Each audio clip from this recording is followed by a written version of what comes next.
রিতমায়ার প্রেমগাথা লেখিকা রিক্তা ইসলাম মায়া। পর্ব ২৯। সন্ধ্যা রাত ৮:৩০ করে সারাদিন প্রহরের তপ্ত রোদে শরীর জ্বালাপোড়া করলেও এই বর্ষন্ধ্যায় আকাশে জলজল করা তারা, স্নিগ্ধ তরুণীর ঠান্ডা হাওয়া বইছে। ব্যবসা গরমে তামার ভাবটা আর নেই। শীতল পরিবেশ, শীতল হাওয়া মন শরীর জোড়ানোর জন্য যথেষ্ট। এই শীতল পরিবেশেও হৃদের মতন মেজাজ মানুষের মন ঠান্ডা হওয়া সম্ভব না। রুক্ষ হাতে সে কখন থেকে স্টিয়ারিং চেপে ড্রাইভ করছে। সে চোয়াল শক্ত, ক্ষিপ্ত মেজাজ, ডান হাতে জলজল করছে তাজা রক্তের কাটা দাগটা। এই কাটা জায়গাটায় রক্ত পড়া বন্ধ হয়েছে কিনা বুঝতে পারছে না। পাশের সিটে বসা রাদীপ, সে অপরাধীর নেই, ভাইয়ের পাশে চুপচাপ বসে উসকুস করছে। পেছনের সিটে যথারীতি আসিফও বসা। আসিফের অবস্থা রাদীপের মতো অপরাধী না হলেও সে সাংঘাতিক ভয়ে আছে হৃদের ড্রাইভিং করা নিয়ে।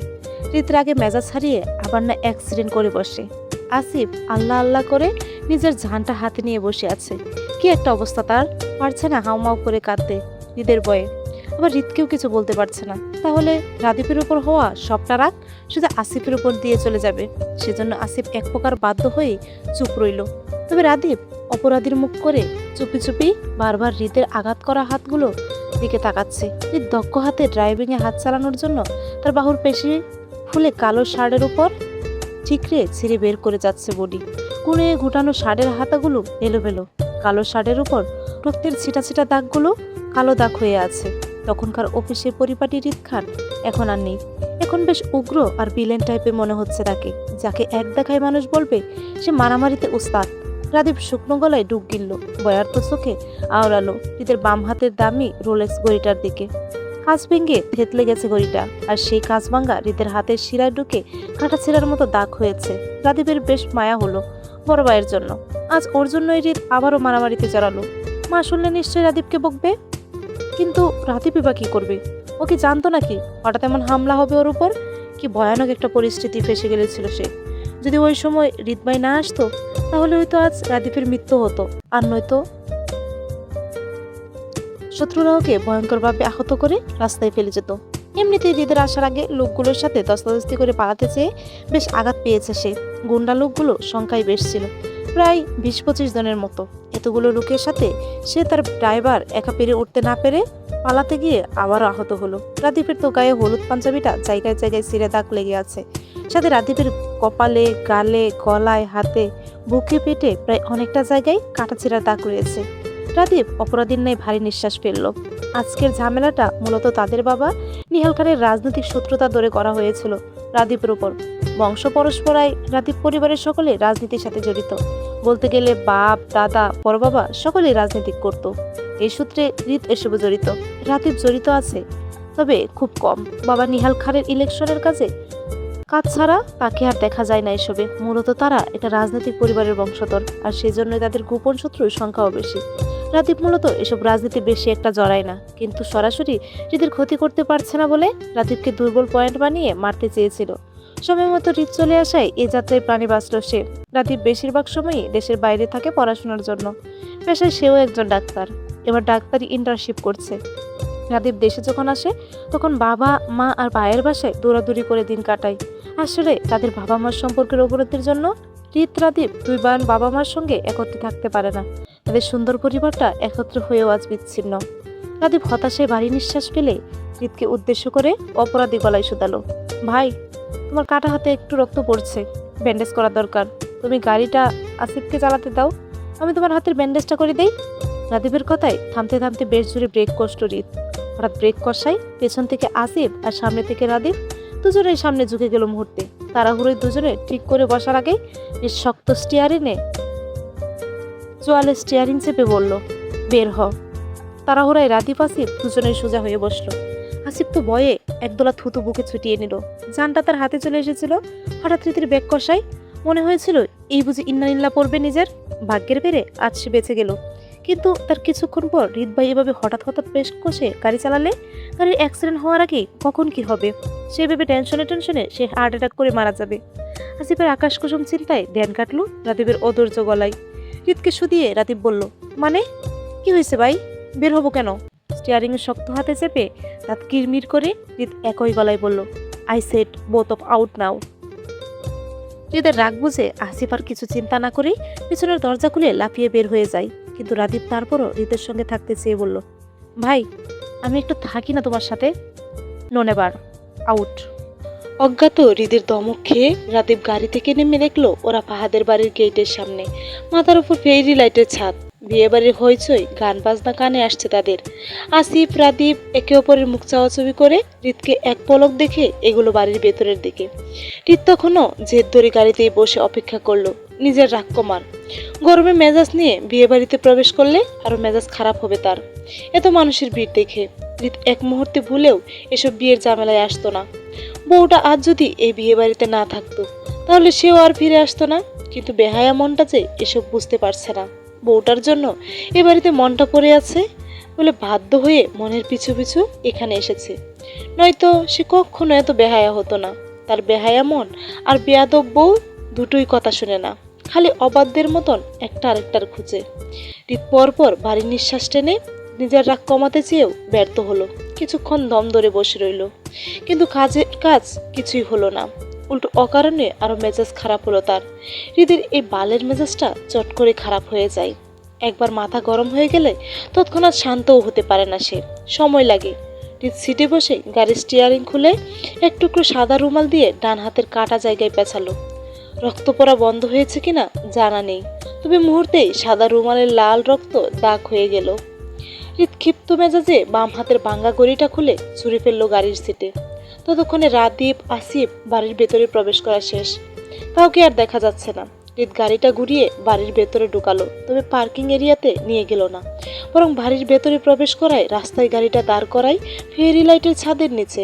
এদিকটা একটু আবছা অন্ধকার আছে, মানুষের আনাগোনা কম, সেজন্য গাড়িটা এখানে দাঁড় করালো হৃদ। ভবিষ্যতে দেখা করে সে আবার চলে যাবে তাই। হৃদ দক্ষ হাতে গাড়ির দরজা ঠেলে বের হলো। মেজাজি ভঙ্গিতে ঠাস করে গাড়ির দরজা বন্ধ করে সামনে এগোলো। দৃষ্টি তার তখনও বাম হাতের শিরাই কাটা ছেঁড়া জায়গার ওপর। হৃদ গাড়ি থেকে নেমে 2 কি 3 কদম সামনে এগোলো। 4 কদম ফেলবে এর মধ্যেই কেউ ঝড়ের গতিতে পা ফেরে হৃদের কুলে উঠে গলা জড়িয়ে ধরল। আকম্বিত ঘটনায় এতে হৃদ তাল হারালো। তবে এই 2-3 কদম সামনে বাড়ানো পাগুলো মুহূর্তেই পিছু হেঁটে ধরাম করে গাড়ির বন্ধ দরজাতে ভারী খেলো পিঠ। এতটাই জড়সড়ো খেলো যে হৃদের পিঠের ধাক্কায় পুরো গাড়ি সহ নড়ে উঠল তক্ষুনি। হৃদ চোখ কিছু বন্ধ করলো।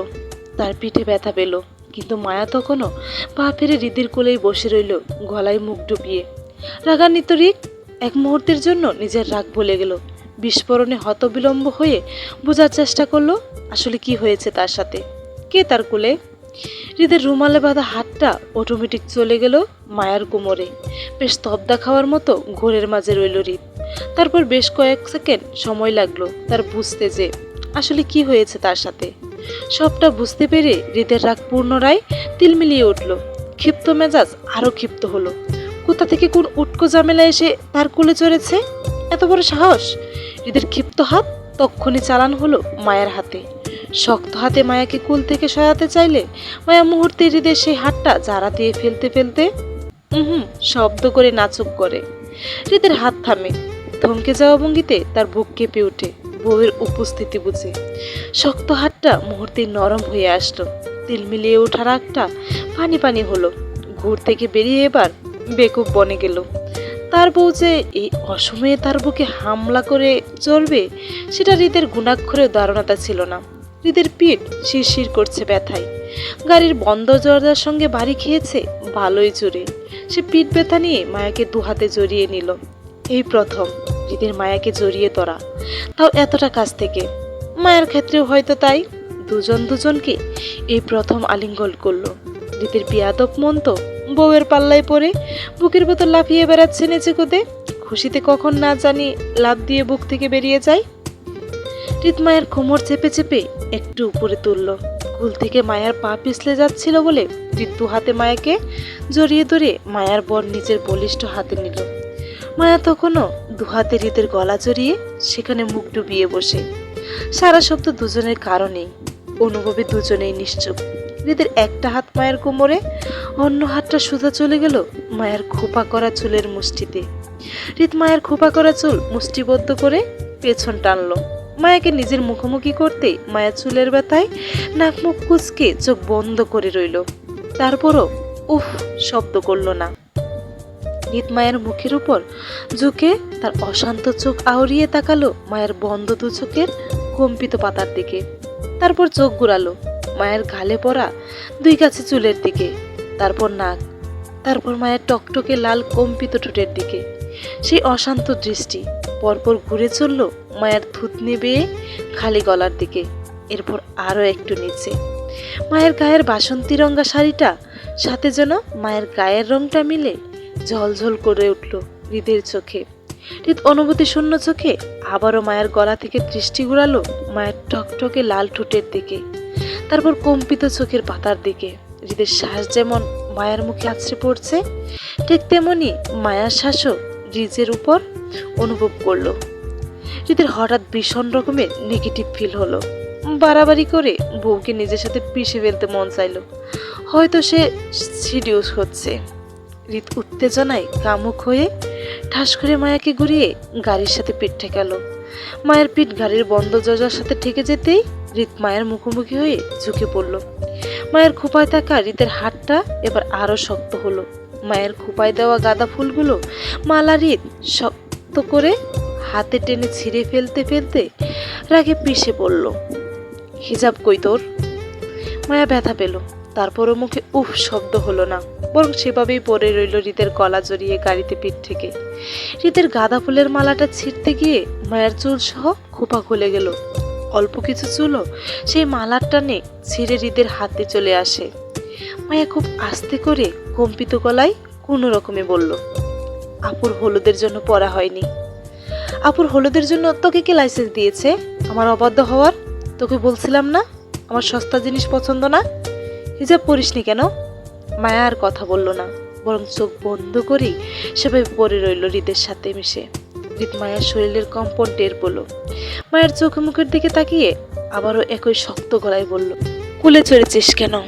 আমি যদি কিছু করে দেই তাহলে কাঁদবি? মায়ের তীব্র লজ্জায় মুহূর্তে হৃদের হাতের মধ্যে দিয়ে গলা জড়িয়ে দিয়ে মুখ ডুবালো। হৃদ মায়ের লজ্জা আঁচ করতে পেয়ে বলল, আমি নেগেটিভ ফিল করছি হৃদ। বলতে বলতে হৃদ দুহাতে মায়াকে জড়িয়ে ধরে ঘনিষ্ঠ হতে চাইল, হয়েও গিয়েছিল। কিন্তু এর মধ্যে আরাফ খান কোথা থেকে বাগড়া দিয়ে খাক ছেড়ে হৃদ হৃদ বলে ডাকতে ডাকতে এদিকে এগিয়ে আসতে লাগলো। আরাফের ডাকে হুঁশ ফিরে মায়ার। অস্থির নে তাড়াহুড়ো করে হৃদের কুল থেকে নেমে পালাতে চাইলে হৃদ মায়ের বাহু টেনে ক্ষিপ্ত মেজাজে শুধালো, কোথাও যাবা না, আমার মন ভরেনি, কাছে আসো। আবারও একইভাবে আরাফ খানের খাক ছাড়া ডাকে মায়া বয়ে উত্তেজিত হয়ে ছটফটিয়ে হৃদের হাত থেকে নিজের বাহু ছাড়াতে ছাড়াতে অস্থির হয়ে বলল, প্লিজ ছাড়ুন, দাদাভাই এদিকে আসছে, আসুক প্লিজ। না। আরাফ খানকে নীরব আসতে দেখে মায়া বয়ে হিতাহিত জ্ঞান হারিয়ে হৃদকে ধাক্কা দিয়ে নিজেকে ছাড়িয়ে অন্য পথে দৌড়ালো। হৃদের তখনকার মায়ের খোপায় ফুল ছেড়ে দেওয়ায় মায়ের হাঁটু সমান চুলগুলো দৌড়ের তালে তালে দুল খেলো। হৃদ ক্ষিপ্ত মেজাজে পেছন থেকে মায়ের দৌড়ে চলে যাওয়া দেখলো। বউটা তার জ্বরের গড়িতে এসে হৃদকে এলোমেলো করে দিয়ে আবার হাওয়ার বেগে পালিয়ে গেল। হৃদের ক্ষিপ্ত মেজাজ আরো ক্ষিপ্ত হলো যখন আরাফ খান ডাকতে ডাকতে হৃদের নিকট এসে দাঁড়ালো। আরাফ খান কিছু বলবে তার আগে হৃদ রাগে কটমট করে বলল, তোমার টাইম এন্ড সেন্স বড্ড খারাপ দাদাভাই, I just hate that. Araf Khan হৃদের খুঁজে এগিয়ে এসেছিল রাদীপের সম্পর্কে জিজ্ঞাসা করতে, রাদীপের উপরে কারা হামলা করেছিল সেটা জানতে। আসিফ বলেছিল হৃদ গেটের সামনে গাড়িতে বসা, সেই জন্য তিনি এগিয়ে এসেছিল এদিকটাই।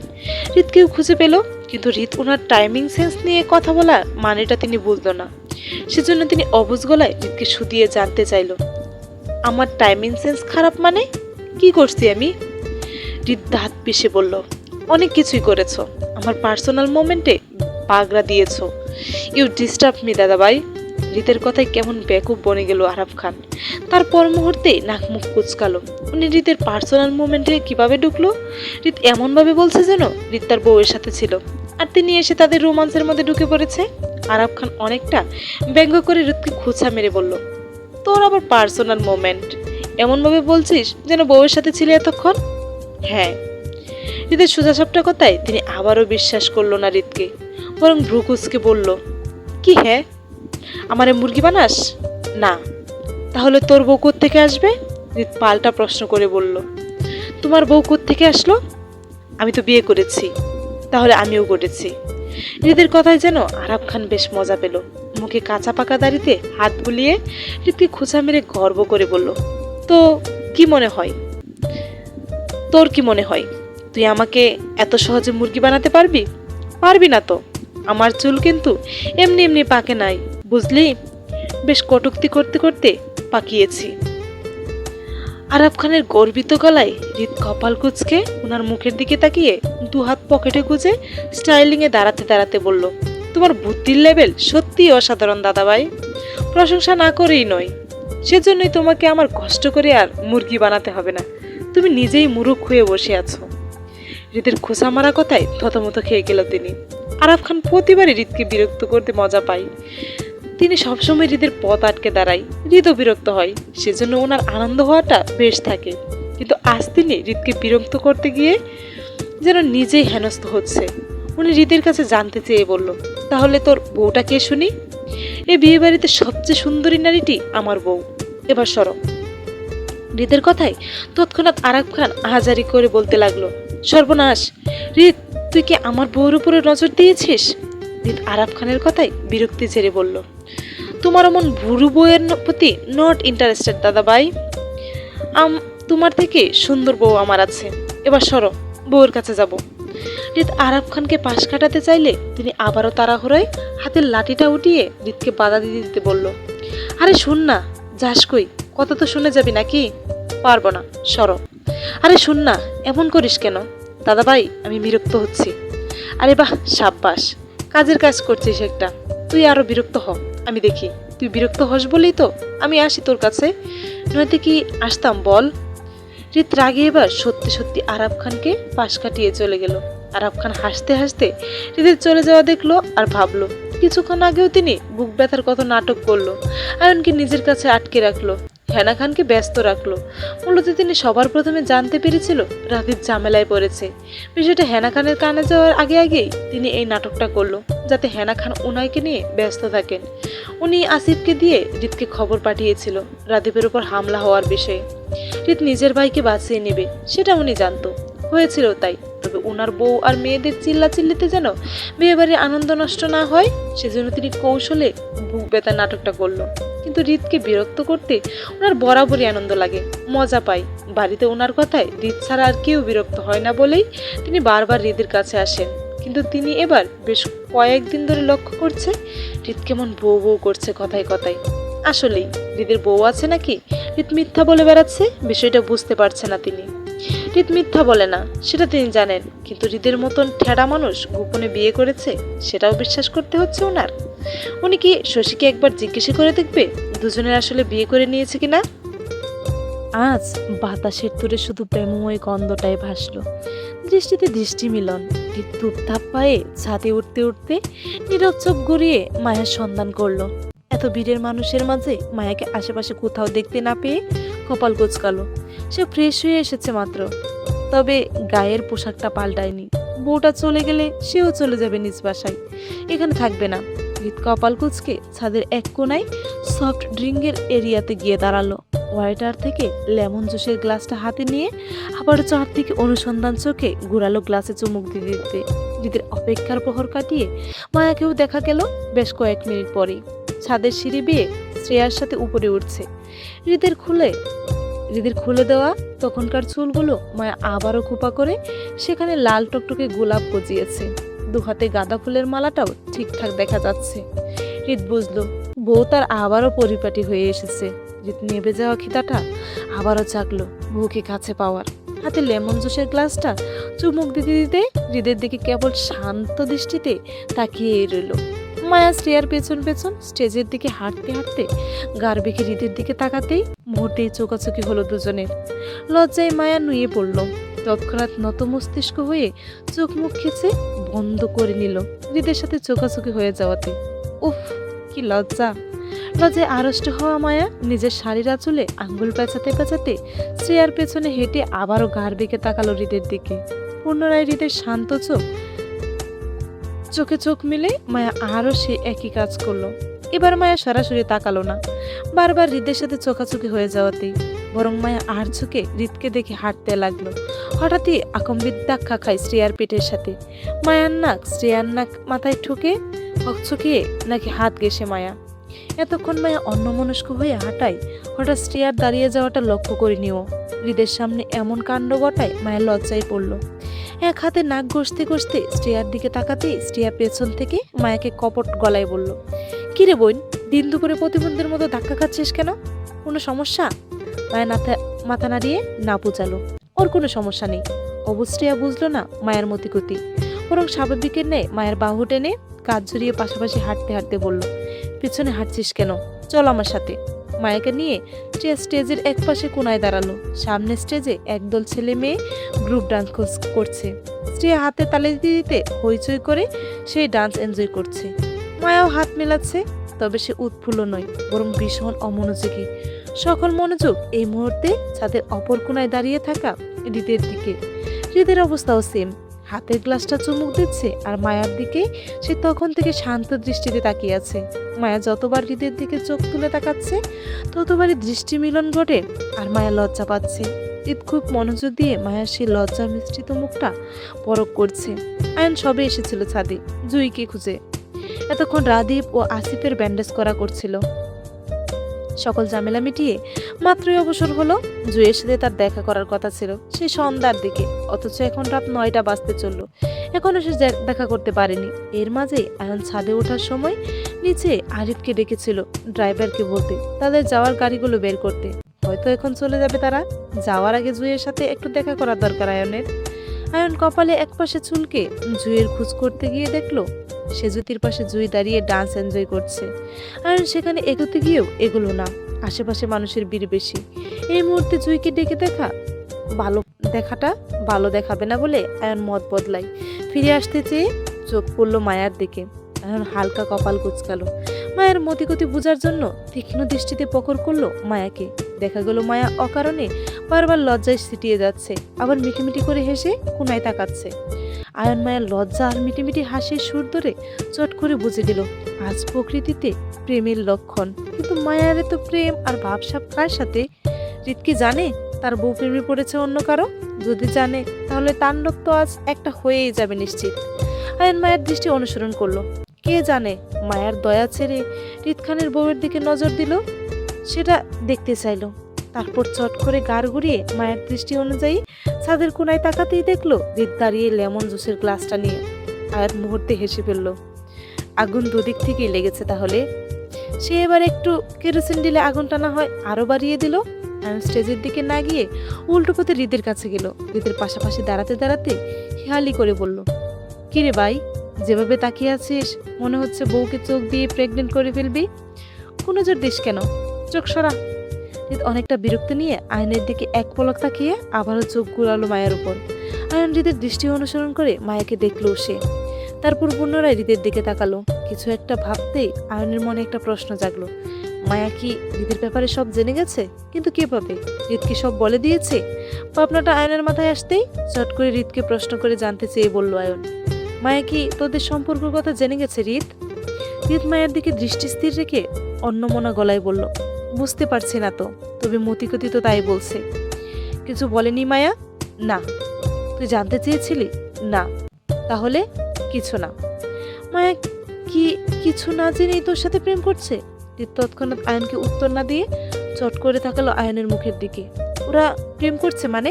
হৃদ কৌতূহল নিয়ে জানতে চেয়ে আয়নকে বলল, আমরা প্রেম করছি। হৃদের কথায় আয়ন স্বতঃস্ফূর্তভাবে সাথে বলল, হ্যাঁ, তোদের দুজনের মতিগতি তো তাই বলছে। এই মুহূর্তে তোদের দুজনকে যে কেউ দেখলে বলে দেবে তোদের মধ্যে গভীর প্রেম টেমের সম্পর্ক চলছে। হৃদ মায়ের সামনে ঘুরে মায়ের দিকে তাকিয়ে গ্লাসে চুমুক দিতে দিতে বলল, আয়ন হৃদের দিকে একটা ব্রু উঁচিয়ে তাকিয়ে বলল, কি তোরা কি সত্যি রিলেশনে আছিস হৃদ? তুমি বলতে পারছি না, সব ম্যাডাম জানেন। ম্যাডামকে গিয়ে জিজ্ঞেস কর সে আমার সাথে রিলেশনে আছে কিনা। হৃদের ঘুরপেচের কথায় আয়ন বুঝতে পারলো না হৃদ এখনো নিজের সম্পর্কে মায়াকে কিছু বলেনি।